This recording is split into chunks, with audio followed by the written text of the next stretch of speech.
So, back in December, the first run of these Cooper Cutlery Weed and Co. knives was released.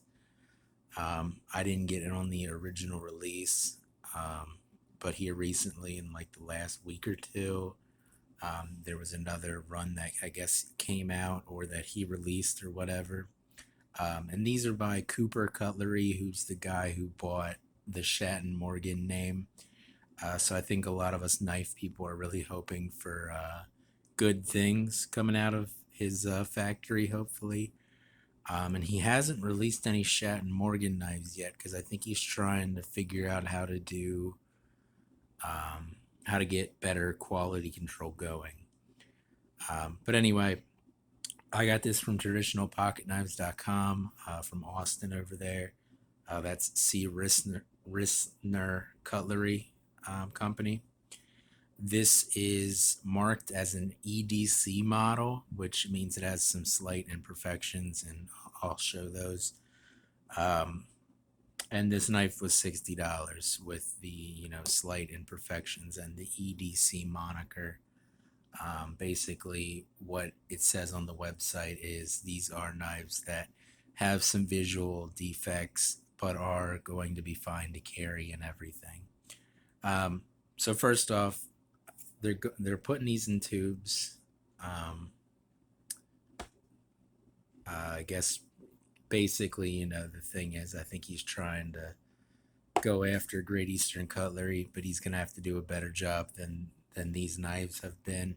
If he's gonna do that, he released these battle axe knives, and I don't know how the fit and finish on them was, but I know that on these Weedco knives, a lot of people were really disappointed. And like I said, this is one of the EDC model ones, so there are some slight imperfections in the knife. Um, but I wanted this knife specifically in this green jig bone, and I wanted the Weed and Co knife because of the little pot leaf shield because I thought it was funny. I am not and have never been a user of marijuana, but I still think it's kind of funny. Um, and I think my mom would laugh at this if she were still around because she may or may not have been a user of marijuana at times in her life. Um, but basically, this is a large Coke bottle, which is a pattern that I really like. I think Cooper Cutlery calls it the German Hunter. Yeah, the German Hunter. And this is, of course, in this green jig bone, which honestly looks pretty good. The jigging's kind of meh, but I really like the dye job. It's dark and light and everything. It has some good variation in it, and I really like that. So the handle covers I think look good. The shields are, of course, just glued. I'm not sure what he's going to be doing for future releases. I'm not sure about the battle axe knives and everything. They're more expensive. They're like $95 and a little bit fancier, which I'm not really into. But yeah, I thought the pot leaf shield was kind of cool. Um, I think somebody said that that's not a pot leaf, but it definitely is a pot leaf. But anyway, I thought the green bones handle covers really went well with that. And I just like the color green on pocket knives. I think it looks nice.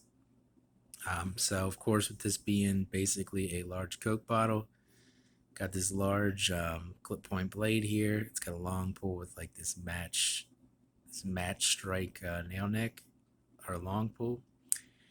You see Weed and Co. stamp etched on the blade there, and then on the other side, which I kind of wish he wouldn't have done, but I guess he needs a way to see the difference between the EDC knives and the regular run. I wish he would have done something like Great Eastern Cutlery, where he would have stamped on the tang. If you don't know, Great Eastern Cutlery will have store knives, which are like basically like this, knives that have some slight imperfections or whatever that they don't want to sell at a full price. So they'll mark the tang with an S and they call them like store knives or whatever. This knife's made in Ohio, Winchester, Ohio. You see 2021 there. Like I said, these were made in December. So looking at the slight imperfections it does have a slight amount of blade play. I will fix that. It's not a huge amount of blade play. It's fairly unnoticeable if you're not um, OCD about stuff like that, like I am. The back spring actually looks pretty good. There's not a whole lot of gaps and stuff. Maybe a slight one there. Gaps really aren't that big of a deal.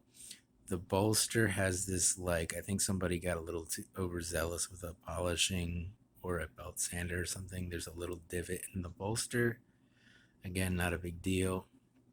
Um, there are some little gaps between the covers and the bolster and cap.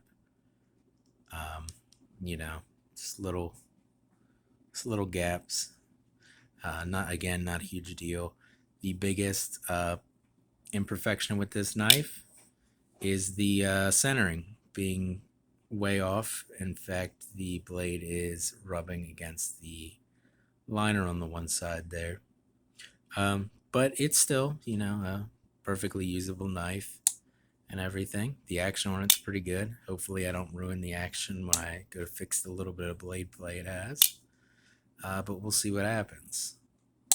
The steel on these is just a 440 stainless. I don't think it said what kind of 440.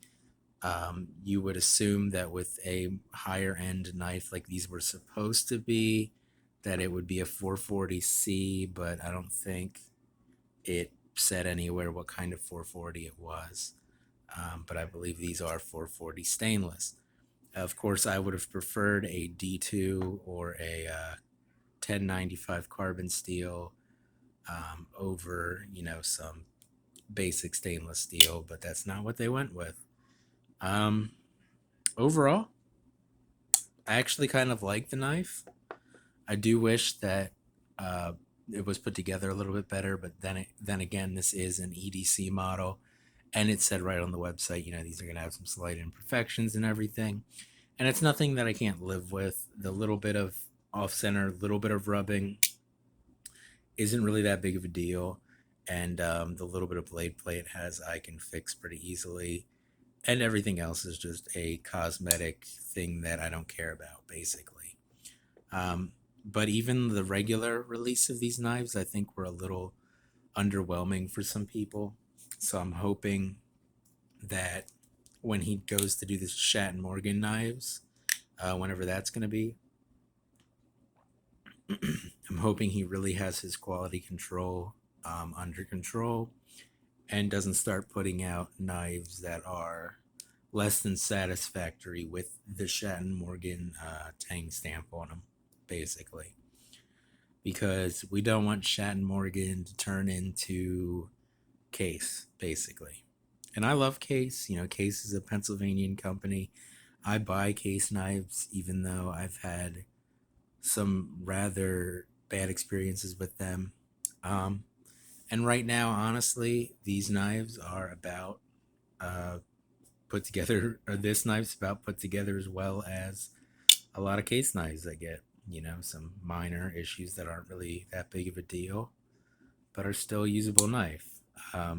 If he wants to compete with Great Eastern Cutlery, he's going to have to get his quality control better, and we'll see what happens, basically. But I still want to have high hopes about the Schatt Morgan knives and hope that they are going to be good, but we'll see what happens.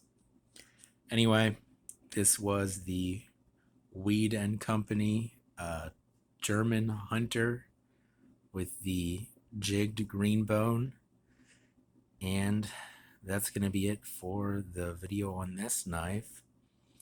I'll probably put this up today because I just got this yesterday, and I don't know, I kind of want to put a video up sooner rather than later, because unlike a lot of the other knives I have videos on that are knives that didn't just come out, this one came out a little bit ago, so I figure some people might still be looking for information on them or whatever. So as of last night, these were still available on traditionalpocketknives.com if you're interested. If you're watching this later today or whatever, I don't know if they're still going to be over there, but maybe go check if you're interested in them. But anyway, it's going to be it on this knife, and I hope you guys have a good day, and I'll see you in the next one.